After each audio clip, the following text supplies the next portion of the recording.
Hey everyone, welcome back. In this quick 19-second tutorial, I will show you how to create a basic calculator using HTML, CSS and JavaScript.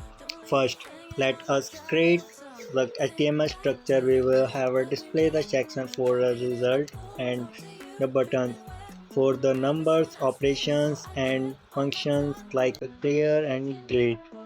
Next, let's the style calculator with the CSS. We will use the grid layout for the buttons and add the some simple styling for a clean looks.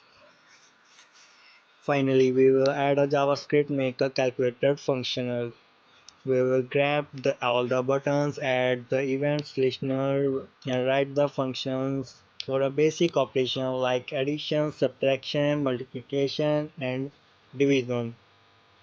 And that in just 19 seconds, you will build a calculator using HTML, CSS, and JavaScript.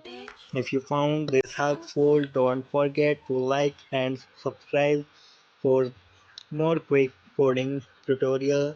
See you next time.